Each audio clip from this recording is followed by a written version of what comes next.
Greetings, church family. Chaplain Mac here, and I'm so glad to be able to share on the biblical and agricultural principle of sowing. It is truly a privilege to be on this journey with you. Earlier this year, I received the plant, and the theme at our hospital was rooted in faith. Each leader received a plant. I was one of the leaders who got a plant, and our job, our mission, we were tasked with taking care of that plant. When we got the plant, our job was to nourish it, to take care of it and keep it from dying.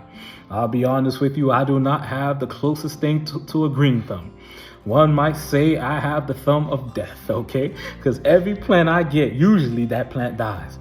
But I'm so glad to tell you this year I was intentional with the help of my teammates to keep that plant alive, But while I was looking at that plant, I began to understand something. Long before they gave me the plant, somebody planted a seed. Somebody sowed a seed. I got it as a plant, but long before it was a plant, someone had sowed the seed that would produce that plant.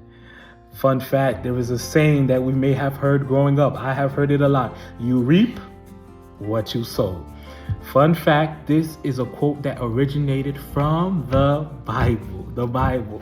You reap what you sow, which means today's actions, whatever you do today, will eventually have reverberating consequences for your future. What you do today will have consequences for the future.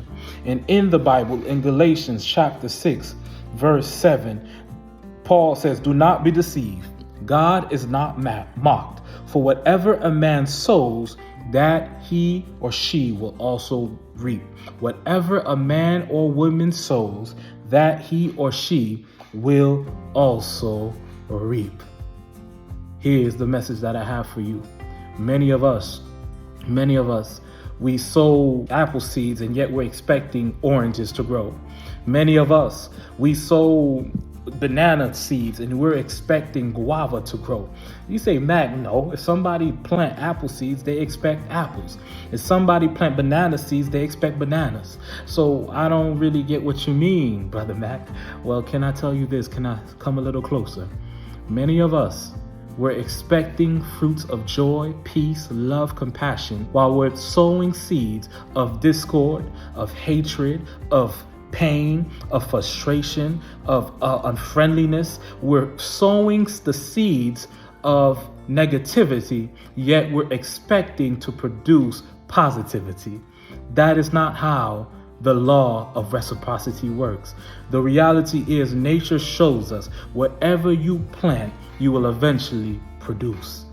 What have you been sowing that has been showing up in your life, yet you're frustrated with God because you're not experiencing the fruits of the Spirit? In order to experience the fruits of the Spirit, we must have the seeds of the Spirit planted in our hearts and planted in our lives. Hear me now. You reap what you sow. If you have been sowing seeds of frustration, you will never reap the fruits of peace. Many of us, we tend to judge a tree by its fruits, which is perfectly permissible. But sometimes we need to understand what's happening in the fruits is simply a manifestation of what has happened at the very foundation of the root. Whatever was planted is what's being produced.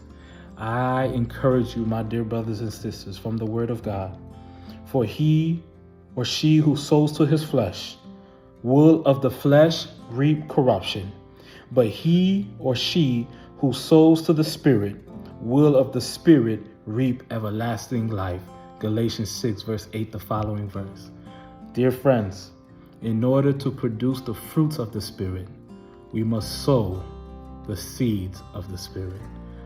Today, I encourage you, be intentional and mindful of the seeds that you are sowing. I'm so glad to be on this journey with you. Something I want you to keep in mind for our next devotional. The Greek word for sowing is diaspero or sparrow, which means to sow, to receive seed, and thirdly, to scatter. God bless you. Until our next one, remember, you reap what you sow. Sow seeds according to the Spirit. God bless you. God keep you. Until next time.